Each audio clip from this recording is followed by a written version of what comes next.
Let's talk about positive affirmations. You've probably heard of them, maybe even rolled your eyes a little bit, thinking they're a bit woo-woo, but what if I told you there's some real fascinating science that shows how they can literally help change your brain?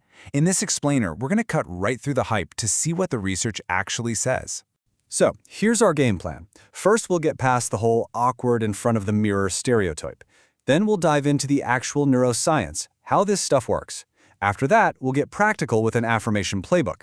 We're also going to get real about when positivity can actually backfire, and then we'll finish up with a smarter, much more effective way to do this. All right, first up, beyond the mirror. Before we get into the how-to, let's just tackle that common image we all have and figure out what problem we're actually trying to solve here. Yeah, let's just put it out there, right? This quote from Reclaim.ai just nails it. It perfectly captures that slightly cringy image many of us have. And hey, if you've ever felt a little bit silly trying it, you are so not alone. But that stereotype totally misses the point. And this is the point. This isn't just about chanting in a mirror. It's a potential tool for a massive problem. A staggering 78.7% of professionals say they feel stressed at work. I mean, that's almost 8 out of every 10 people. With numbers that high, we all need simple, accessible tools for our mental toolkit, and that's exactly where this practice can fit in. So when we strip it all down, what are affirmations really? They're simply positive statements you use to challenge and overcome negative thoughts. The goal isn't to magically change your reality. It's to reduce stress, build your confidence, and intentionally change your mental habits over time. Okay, now for my favorite part, the actual science. How in the world can a few simple words physically change the most complex object we know of, your brain? The magic word here is neuroplasticity. And all this really means is that your brain isn't fixed or set in stone. It has this incredible, lifelong ability to change and reorganize itself. It's constantly forming new connections based on your experiences and, this is the key part, your thoughts.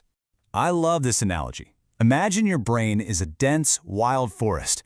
Every time you have a thought, especially a repetitive negative one like, I'm not good enough, it's like you're trampling a tiny path.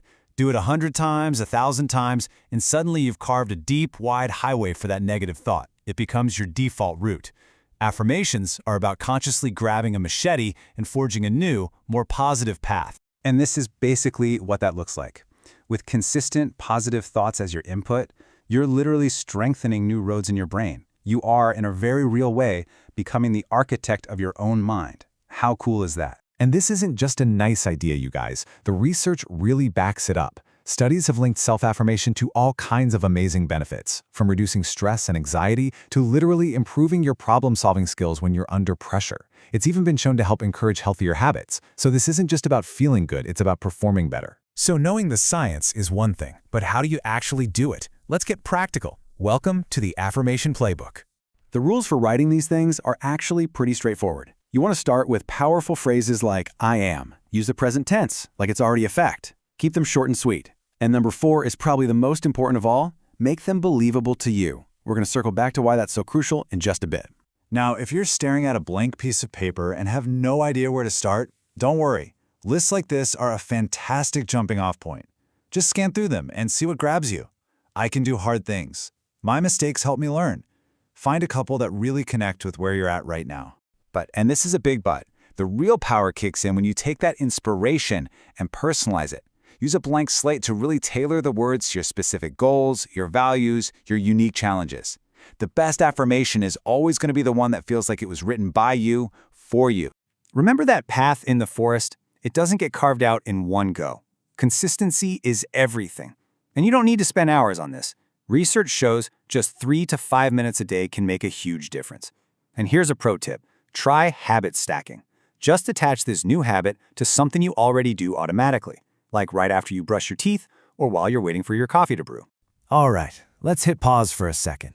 We need a reality check here, because this isn't some magic pill, and honestly, sometimes this practice can actually make things worse. So let's look at when positivity backfires. So here's the big catch.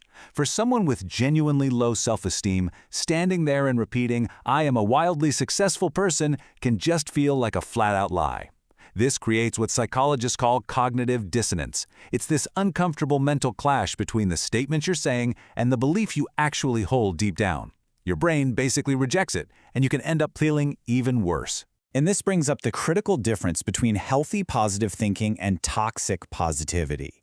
See, healthy thinking makes room for all emotions, the good and the bad. Toxic positivity tries to suppress the difficult ones, telling you to just slap on a cheerful mask. The goal is never to ignore the negative, but to build better tools to navigate it. You know, a Reddit user actually summed this up perfectly. Affirmations have to be paired with action. You can't just say, I am confident, and then never do anything that scares you. The words are there to get you into the right mindset to do the work, not to replace it. So, all this brings us to our final section. Given these pitfalls, is there a better way to do this? A smarter way? The answer is yes. And it's all about shifting your focus away from big, fixed labels and onto your core values. Okay, look at this comparison because this is so important. Instead of a blanket statement like, I'm confident, which might trigger that whole cognitive dissonance thing, try affirming an action that's based on a value. I value showing up for myself even when I feel unmotivated. Can you feel the difference? The second one is believable. It's about what you do, not just what you are. It's a choice you can make. And this value-based approach is just so much more powerful. Why?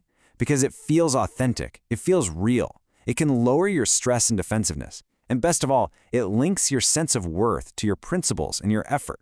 Things you can actually control, not just to external results you can't. So, to wrap it all up, affirmations are not magic spells. They are a tool. A scientifically grounded tool for intentionally directing your thoughts, reinforcing your values, and building a mindset that supports you. But it's a tool that works best when you pair it with real-world action and a healthy dose of self-compassion. Which leaves us with one final, simple question. The voice in your head is telling a story all day long, whether you're paying attention to it or not. The only question is, what story will you choose to tell yourself today?